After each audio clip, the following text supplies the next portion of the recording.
Welcome everybody back to Boosting Foreigns, guys, and we're going to talk about it in this video. The new AMG E53 hybrid has been announced.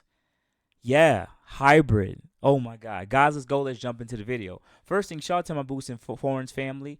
Definitely hit the like button. Thank you guys for your support. And if you're new to this channel, I'm Boosting Foreigns. I'm a previous owner of a C63 AMG W205 and a current owner of an AMG E63 S W213. So as a AMG member and team member, yeah, I'm going to give you guys my honest opinion on what's going on and what do I think is the future and if AMG is hitting it right. So let's go, and let me give you my honest enthusiast review. All right, guys. So it's been released, and they pretty much are stating that this car is going to have 603 horsepower. It's going to be E53 hybrid 4MATIC, and it's already being compared to the W213 E63 model. I don't know why, but I guess because of the power number, that's why. They're not really comparing it to the old E53, and they really just should leave it there. So anyways, so let's put some of the bullet points here. Some of the bullet points that I see here, they gave a quick synopsis is they're using a 3-liter twin-turbo 6-cylinder electric motor producing 576 horsepower. I've been reading different numbers between the two. I'm actually a little bit confused by that. In one article I read that it's a single turbo twin scroll, and then I guess they're confusing twin scroll turbo to a twin turbo, but I believe it might be a twin scroll single turbo, kind of like the outgoing E53, because I know that's not a twin turbo motor. Correct me wrong if I'm in the comments. I'm not an E53 owner. Now they use a sizable, as they said, 21.2 kilowatt battery, which gives about 62 miles of EV range. Now, I want to use a quick comparison. The new S63 that's coming out, the E-Performance S63 and the GT63 E-Performance use, I believe, 11 or 12 kilowatt hour battery. So you get double the size of the battery, which means you get to go longer range on EV mode, which could be really good for people who live like in a city and don't want to use as much gasoline. So I think that's actually a positive thing to speak on, right? And is more geared towards range, not so much like performance, right? Compared to the S63 and the C63 and the GT, where those smaller kilowatt batteries are supposed to recharge and disperse charge very fast. Now it has optional Dynamic Plus package, adds more performance and upgraded brakes, and a new member of the E-Class family. Okay, cool. So let's get into it. They pretty much dropped some information. The entirely respectable 429 turbocharged 6-cylinder engine that was in the last E53. Now there's going to be a 576 and a 603 horsepower when used with the optional race start mode. These figures mean that the E53 makes more power than the previous generation E63. And this is sort of an inflation we can get behind. Now, I do remember reading they said new E53 uses the same engine as a GLE 53 hybrid we told about the last October, but it gains more powerful electric motor. The E53, a 3-liter twin turbo, I believe it's twin scroll, guys. You guys are confusing it, but correct me if I'm wrong in the comments. Straight 6 makes about 443 horsepower and works in conjunction with the electronic motor that sits between the 9-speed transmission with the gearbox housing. Now, understand, guys, don't compare this driveline to an E63, C63, or GT63 with the hybrid. They're not the same. The ones that sit in the C63, they use don't compare it to the C63 version. The one in the C63, the S63 and the GT63, I believe, have the electric motor that sits at the back. That delivers like 188 horsepower to the rear differential with 2 speeds. Those 3 models. The way that they have this one set up, there's like a difference in, they call them P1, P2, P3. P3 is when they have the rear differential, which is the electric motor that also has the 2-speed differential in there, right? And the P2 is where they have the electric motor that sits between the motor and the transmission. So it's kind of like its own electronic clutch or power or torque or power assist in the middle, sandwich right between there. So this one uses that type of technology. All right, so that you don't confuse it with those other two. Because I started trying to compare it, and I'm like, this isn't a true AMG. Even though they call it AMG, the AMG really getting the AMG parts, the P3s, not the P2s.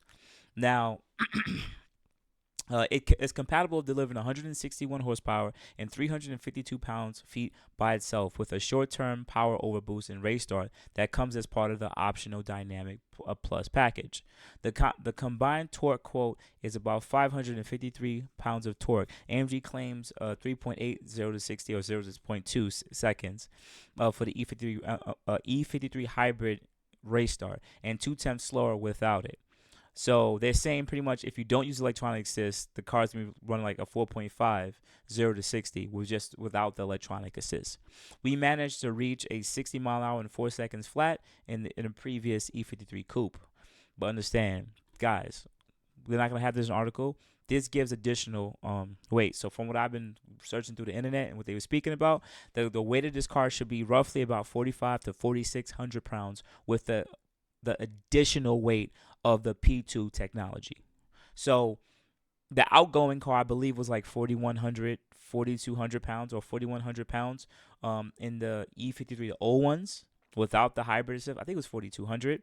Now we're going to gain additional 400 pounds with just this additional equipment. But then we also get additional power that seems like it's being used here. So I guess that's what kind of negates the power versus weight ratio. And I usually would never be talking about like a 53 on this channel, but I am, because I think this one's actually a little bit more special. I mean, I should have spoke about like the C43, but it just never seemed, it didn't seem like like it was really innovative. But this one seems a lot more innovative. That's why I'm actually more into it. If you want me to talk more about maybe the E43, the current model that's out, definitely put E43 in the comments, or 2023 E43, and then I will speak a little bit more about that. But there's not that much to speak on it because it's getting overshadowed by the C63 E Performance. All right, so the electronic power comes from a 2.2 kilowatt hour battery, as I spoke about, packed located under the rear floor, which is large enough to deliver meaningful electronic range. In Europe, AMG says it could give about 60 miles, which will unlock EV tax benefits for the owners. EPA numbers will certainly be less than that, but E53 hybrids should still be able to deliver 40 miles of EV and can drive up to 87 miles an hour on electric power. Now, this is my own opinion. I think going with these battery packs are going to be a really expensive tax for people. Even though we're saving now, if you keep these cars long term, 10 years maybe plus, you're going to have to replace these battery packs. Hopefully, to make better battery packs 10 years from now that's more cheaper, but these are going to be expensive tax on the owner in the future. And I can see a lot of these cars sitting there and not moving because their electronic packs are not working. So hopefully they figure out that part in the future, or maybe just disable the system completely. But we'll have to wait and see, because the electric motor sits between the transmission and the motor, so it's like you can't really disable it unless there's most likely like some old technology where it's a pass through, where when the car is not under electric power, there's like a pass through where the clutch disengages and the engine and the transmission could still keep going without the electronic assist. So hopefully that's something that's in the future. I'm just speaking on things that I already know, and I just kind of want to know where this is headed. I don't know. I'm actually like super dope about it. I think this is super dope. Top speed is quoted to about 155 miles an hour, 174 in dynamic plus pack. The E50 will also be easier to recharge than most plugins tend to be, with an optional 60 kilowatt DC fast charger that allows the battery state to charge and to be taken from 10 to 80% in little 20 minutes. Now, I actually and it says even without the specific DC charger, the onboard AC works up to about 11 kilowatts. Now, if you want to compare that to, let's say, the S63, C63, and GT63, this is way better because those don't have the good AC chargers that will fast charge like this when you actually have the plug-in. So they actually put more attention to detail to make this more of a plug-in hybrid that can do both. It can give you gasoline and it could give you electric. And I think that they're kind of going the right way when it comes to this. Like, I'm mad that it has to come at such a tax on the buyer because it's an expensive car, but if they could trickle this down to other manufacturers and or to their cheaper Mercedes cars, maybe this was something that I could really do, because that's not really where they're at yet, but hopefully they'll put this in some of their cheaper low end models so that people can get 60 miles of charge on just pure electric. That'd be super dope. And they have like the 4-cylinder turbo, and it's not a C63. You know what I'm saying? Um, Now, while the E53 does not look more muscular than the standard E class, plenty of the visual headroom is still being left. E53 that we confidently expect to follow. They pretty much talk about dimensions here. I'm not gonna go much more than that. I care about the performance and the way it actually looks as an AMG owner right now. Um, they says a gear change behind. Okay, cool. The punchier dynamic. They said that the punchier the dynamic modes, they would intend offer a driver that will change selected ratios, but when running electrically, they will vary the levels of regenerative braking. That's actually something dope. AMG says that the more aggressive of these will function as one pedal mode. That's actually pretty cool. And they said deliveries of this US won't begin until third quarter of 2024. So people gonna be able to actually start ordering this car with probably in the second quarter, most likely we're in March. So you could probably start ordering this car in April or May to start being made. So we might be seeing this car as early as November, December, or they said they said deliveries. So I'm assuming, depending on if you're actually over and overseas, maybe we're getting this in 2025 and everyone over there will get it quicker than us. But if you could be able to order it now in like April or May, you're probably going to get it in like September or October or something. So we might be seeing the E53 hybrids on a roll really soon. And they saying the starting price is about $82,000. What else did they included here that I might be missing? Rear wheel steering will also be standard. I don't like rear wheel steering. I'm not a fan of it. That's one thing that I think in my head that if I hit a curb or it breaks or I get in an accident, it messes up the whole rear end.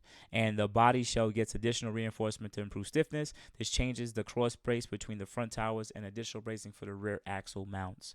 Four-pot braking calipers gripping 14-inch vented front disc will be standard with the optional dynamic upgrade to the 6 pistons for the big. So pretty much you can have the 4-piston brakes for the lower level model, and then if you want the dynamic one, you go up to the AMG 6 pistons, which we all know about. So quickly, I want to say my honest opinion. I want to say it on video right now. Let's see if we can get some gallery photos here. Can we like zoom in? Like, can we do that? No, we can't. We can't zoom in. That sucks. We can't zoom in. So what I want to say as an AMG owner, right? Looking at this and checking it out right now. I like, as an E-Class owner, right? I think now buying an E53 at the price it is now, because E53s are still expensive if you want to buy it before this model, right? But buying an E53 at about $80,000, in my mind now, I think you're getting a much better car for your price. Reason being is you're getting the 40 to 60 miles of hybrid. This is for people who want to lease this car, right? 40, 60 miles hybrid, plug-in hybrid if you want to do it a fast charger. So you can charge the car if you have somewhere that you can charge for free, or if you want to charge, it said it can charge up to 80% in 20 minutes. That's insane. So maybe if you don't want to pay gasoline and maybe charge to pay for electric, that's a good positive. That's a great positive. Number two, of course, is upgraded looks, but it's upgraded looks. It looks good. It doesn't. I don't know how much more farther they're gonna make the 63 model look, but this car looks good. So you got the upgraded looks, most likely upgraded interior. You technically you have a performance car. I'm sorry, they're giving you, yes, it's a 4,600 pound car, right, or 4,500 pound car, but they're giving you about 600 horsepower of performance. It may not be consistently. I don't know how fast this system recharges, if it's going to be like the E-Performance where it recharges faster and it gives you the punch all the time. It does have a larger battery pack, but it just depends on how they develop this electronic system to recharge. So we don't know that yet, right?